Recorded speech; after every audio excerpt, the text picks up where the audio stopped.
دارالعلوم فلاح دارین ترکسر کا شمار ہندوستان کے خصوصاً گجرات کے بڑے مدارس میں شمار ہوتا ہے۔ بہت پرانا مدرسہ ہے اور تعلیم کے اعتبار سے بہت مناسب مدرسہ ہے۔ آپ دیکھ رہے ہیں جب آپ دروازے میں سے داخل ہوں گے تو آپ کو یہ عمارت سامنے نظر آئے گی، یہ دروازہ نظر آئے گا یہاں سے، اور ایک طرف کا دروازہ یہ ہے اور ایک دوسری طرف کا بھی دروازہ ہے۔ یہاں سے یہ آپ دارالقرآن کا منظر آپ دیکھ رہے ہیں، یہ جو عمارت آپ کو نظر آ رہی ہے، یہاں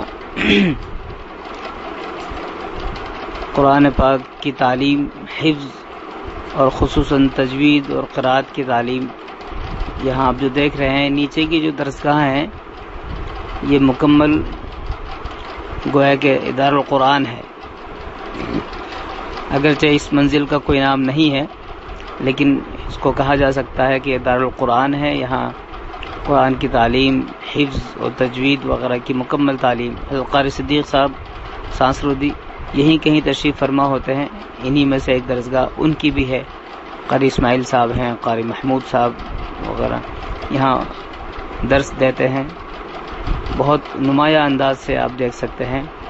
یہ اوپر کی درسگاہیں ہیں، یہ ہیں عربی درسگاہ۔ یہاں اوپر کی منزلوں میں عربی درسگاہ ہیں۔ یہ اوپر کتب خانے کے دروازے سے بائیں جانب سے لیا ہوا منظر آپ دیکھ سکتے ہیں، اسی طریقے سے دائیں جانب سے بھی آپ دیکھ سکتے ہیں۔ اوپر کی منزلیں جو ہیں وہ عربی درسگاہ ہیں، یہاں عربی تعلیم مکمل طریقے سے ہوتی ہے۔ کچھ جماعتیں یہاں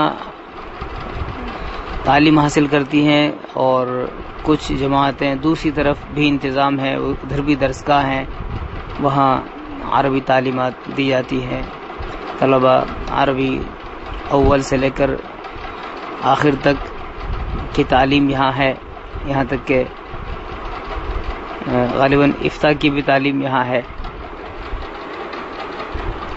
بہت نمایاں مدرسہ اور بہت پرانا مدرسہ۔ اس وقت آپ کتب خانے میں داخل ہو چکے ہیں۔ یہ کتب خانہ ہے جہاں پر ہزاروں کتابیں یہاں جمع ہیں، درسیات و غیر درسیات مطالعے کے لیے سب یہاں کتابیں اس طرح سے جمع ہیں۔ طلباء کو جب کچھ کتابیں چاہیے ہوتی ہیں تو یہاں آتے ہیں، اپنے نام پتے کے ساتھ، کمرہ نمبر کے ساتھ جو کارڈ بنتا ہے اس میں اندراج کراتے ہیں، اور یہاں نگراں تشریف فرما ہوتے ہیں، وہ طالب علم کے پتے پر اس کتاب کو دے دیتے ہیں اور وقت مقررہ پر طلباء ان کتابوں کو جمع کرا دیتے ہیں۔ درسی کتابیں بھی یہیں سے دی جاتی ہیں۔ یہاں جگہ جگہ نگراں حضرات تشریف فرما ہوتے ہیں، وہ کتابوں کی نگرانی بھی کرتے ہیں، صفائی وغیرہ کا بھی اہتمام رہتا ہے۔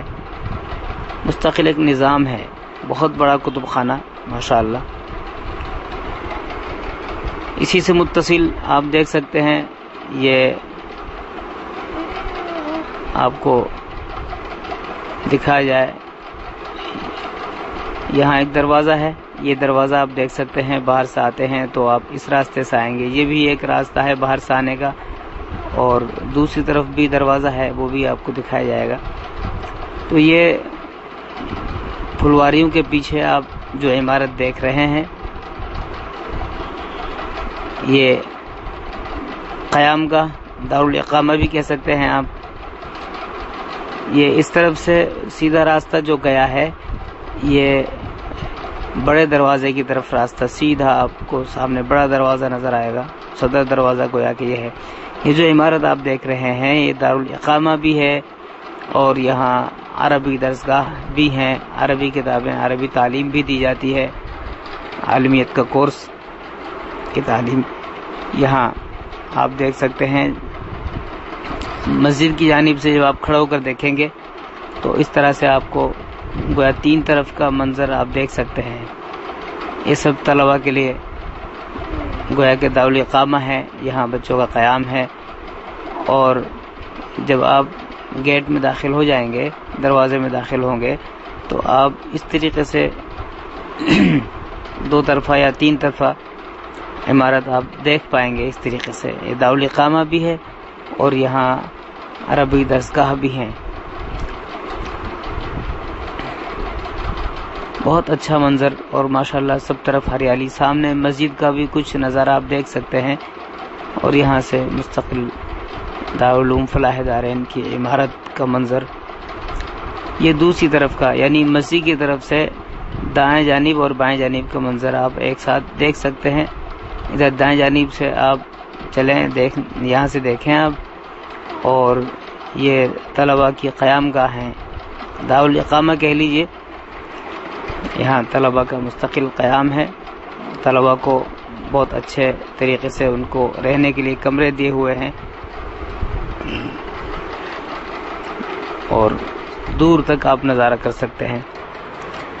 اس کے بعد کی عمارت یہ ہے، مسجد کے بائیں جانب کی عمارت، بڑے صاف شفاف طریقے سے، اور پھولوں کا بہت اچھا نظام آپ یہاں دیکھ سکتے ہیں۔